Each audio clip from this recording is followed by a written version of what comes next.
मुलांनो, कसे आहात? बरे आहात ना? मित्रांनो, मुलांचे संगोपन करताना पालकांच्या अपेक्षा आणि आकांक्षा असणे स्वाभाविक आहे. मात्र कधी कधी आपण नकळत मुलांवर वाजवीपेक्षा जास्त दबाव टाकतो. हा दबाव त्यांच्या मानसिक आणि शारीरिक विकासावर विपरीत परिणाम करू शकतो. त्यामुळे पालकांनी आपले वर्तन आणि अपेक्षा ओळखून त्यांचा मुलावर कसा प्रभाव पडतो हे समजून घेणे आवश्यक आहे. नंबर 1, मुलांच्या प्रतिक्रियांवर लक्ष ठेवा. मुलांच्या वर्तनातील बदल हे त्यांच्यावर टाकले जाणाऱ्या दबावाचे एक लक्षण असू शकते. मुलांचा स्वभाव, त्यांच्या भावना आणि वागण्यातील बदल विचारात घ्या. ते चिडचिड करतात का, दुखी राहतात का, किंवा अभ्यासात गती कमी झाली आहे का हे पहा. नंबर 2, ताणाची शारीरिक लक्षणे. मुलांमध्ये ताणाची काही शारीरिक लक्षणे दिसू शकतात. अपचन, डोकेदुखी, झोपेची समस्या, वारंवार आजारी पडणे किंवा अशक्तपणा जाणवणे ही काही लक्षणे असू शकतात. या लक्षणांना गांभीर्याने घ्या. नंबर 3, सततची नाराजी. जर मुलं त्यांच्या कामगिरीत आणि कार्यप्रदर्शनात नेहमीच नाराज राहतात तर ते एक संकेत असू शकतो की आपण त्यांच्यावर जास्त अपेक्षा ठेवत आहोत. मुलांच्या यशाचे त्यांच्या क्षमता आणि प्रयत्नानुसार मूल्यांकन करा. नंबर 4, खेळाची आणि विश्रांतीची कमी वेळ. मुलांच्या वेळापत्रकात खेळ, विश्रांती आणि मनोरंजनासाठी वेळ नाही असेल तर हे त्यांच्या जीवनातील ताणाचे एक संकेत असू शकते.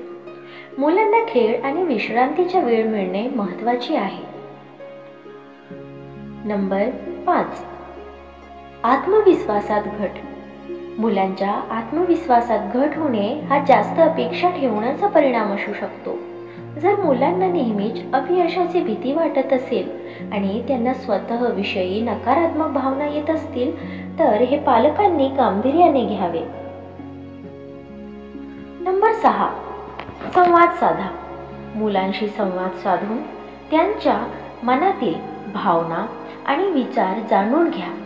त्यांच्या दृष्टिकोनातून त्यांच्या अनुभवाचे आणि ताणाचे कारण जाणून घ्या.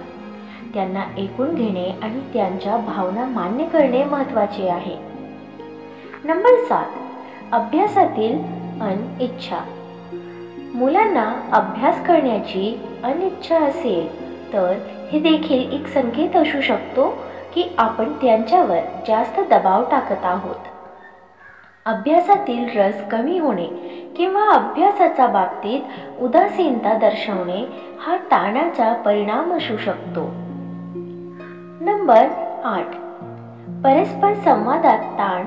मुलांशी बोलताना नेहमी तणावग्रस्त वातावरण असेल किंवा मुलं आपल्याशी बोलण्यास अनेक चूक असतील तर हा देखील एक गंभीर संकेत असू शकतो.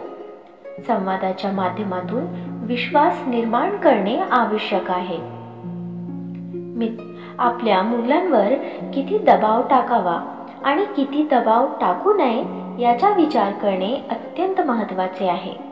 पालकांनी मुलांच्या शारीरिक, मानसिक आणि भावनिक आरोग्याचा विचार करून त्यांच्या अपेक्षा आणि आकांक्षा सुसंवाद साधत सोडून घेतलेल्या पाहिजेत.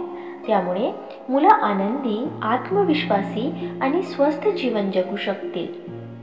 मित्रांनो, तुम्हाला हा व्हिडिओ कसा वाटला कमेंट करून नक्की सांगा आणि व्हिडिओ आवडल्यास लाईक, शेअर करायला विसरू नका. आणि अशी छान छान कथा आणि सुविचारासाठी चॅनलला सबस्क्राईब नक्की करा. भेटूया पुन्हा एका नवीन व्हिडिओमध्ये. तवर स्वस्थ रहा, मस्त रहा, आनंदित रहा. धन्यवाद.